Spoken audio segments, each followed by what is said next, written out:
بسم اللہ الرحمن الرحیم نحمدہ ونصلی علی رسولہ الکریم۔ السلام علیکم۔ استخارے کے معاملے میں، بالخصوص نکاح کے استخارے کے معاملے میں ہم 4 ٹاپکس پہ بات کریں گے۔ استخارہ کرنا ضروری کیوں ہے؟ استخارہ کرنے کا طریقہ کیا ہے؟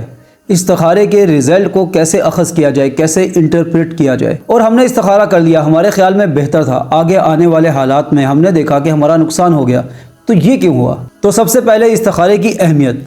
صحابہ کرام رضی اللہ تعالیٰ عنہ اجمعین فرماتے ہیں کہ ہمیں نبی صلی اللہ علیہ وآلہ وسلم اس طریقے سے استخارے کی دعا سکھاتے جیسے قرآن پاک سکھاتے۔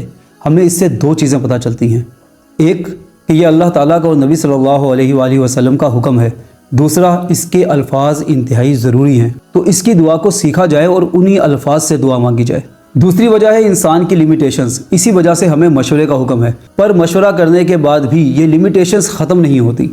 آپ نے دوسروں سے مشورہ کیا، ان کے ایکسپیرینس سے سیکھ لیا، لیکن وہ بھی انسان ہیں، ان کی بھی لیمیٹیشنز ہیں۔ اب ماسٹر سٹروک کے لیے ضروری ہے آپ کسی ایسے سے رابطہ کرو جو آنے والے کل کو جانتا ہو، اور وہ صرف اور صرف اللہ تعالیٰ کی ذات عالی ہے۔ ہم نہیں جانتے کہ میری زندگی آگے کس طرف موو کرے گی، خاندان کے حالات کس طرف جائیں گے، دنیا کے حالات کس طرف جائیں گے، میری صحت، میری کمائی، یہ ساری چیزیں ہم نہیں جانتے۔ تیسری وجہ یہ ہے کہ ہم قدرت نہیں رکھتے۔ مثلا ماں باپ نے ایک لڑکا یا لڑکی پسند کر دی ہے، خاندان والوں کی طرف سے پریشر ہے، ہم انکار نہیں کر سکتے۔ یا ہمیں کوئی پسند ہے، ہم کوئی رشتہ دیکھنے گئے، ہمیں وہ لڑکی سمجھ میں آ رہی ہے، ہمیں وہ لڑکا سمجھ میں آ رہا ہے، لیکن گھر والوں کو سمجھ میں نہیں آ رہا، یا ہم سب کو سمجھ میں آ رہا ہے، اگلوں کو ہم سمجھ میں نہیں آ رہے، تو ان ساری چیزوں پہ قدرت رکھتی ہے اللہ تعالیٰ کی ذات، تو آپ اللہ تعالیٰ سے گزارش کرتے ہو۔ چوتھی ریزن ہے کنیکشن بلڈنگ۔ کس سے کنیکشن بلڈنگ؟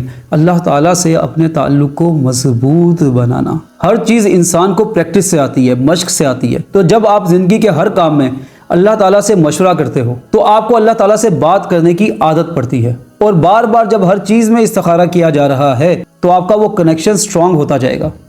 اسی وجہ سے استخارہ خود کرنا چاہیے۔ ایک فائدہ یہ بھی ہے کہ آپ کو اپنے فیصلوں میں کلیئرٹی آ جاتی ہے، جس کے ذریعے آپ ہر ڈور کو یوز کر سکتے ہو، اپنی ہر آپشن کو ایکسپلور کر سکتے ہو۔ مثلا ایک فیملی ہے جو یہ چاہتے ہیں کہ اگر آپ کی طرف ان کا رشتہ ہو جائے تو بہت اچھا ہے، تو آپ استخارہ کرو، پہلا سٹیپ لو، اگر تو بات آخر تک پہنچتی ہے تو گڈ، اگر نہیں پہنچتی تو آپ کو کم سے کم کل کو یہ افسوس نہیں ہوگا کہ میں نے ٹرائی کیوں نہیں کیا تھا، یا میں نے خود ہی اپنے ذہن سے اس کو ریجیکٹ کیوں کر دیا تھا۔ اس کی ایک دوسری طرف بھی ہے، آپ کو کوئی چیز بہت پسند تھی، کوئی لڑکی ہے، کوئی لڑکا ہے، یا کوئی کاروبار ہے، وہاں پر بھی آپ کو کلیئر ہو جاتا ہے۔ اور یہاں پہ میں نے بہت سارے لوگوں کو یہ حماقت کرتے ہوئے دیکھا ہے کہ وہ استخارہ کرتے ہی نہیں ہیں، کہ یار استخارے میں نہ آ گئی پھر بھی میں نے کر دیا تو یہ تو زیادہ لاس ہو جائے گا۔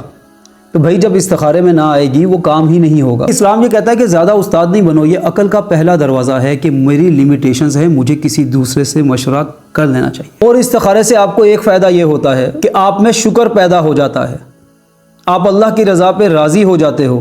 یہ کیسے ہوتا ہے یہ ہم ویڈیو کے لاسٹ میں سمجھیں گے، جہاں پر ہم اس چیز کو ڈسکس کریں گے کہ میں نے استخارہ کر کے کام کیا پھر بھی نقصان ہو گیا۔ ہم چونکہ انسان ہیں، ہماری عقل محدود ہوتی ہے، اس کے بہت سارے اور بھی فائدے ہوں گے، کیونکہ اللہ کے احکام میں کیا کیا حکمتیں ہوتی ہیں، ان سب کا احاطہ کرنا انسان کے بس کی بات نہیں ہے۔ تو اب ہم چلتے ہیں استخارے کے طریقے کی طرف۔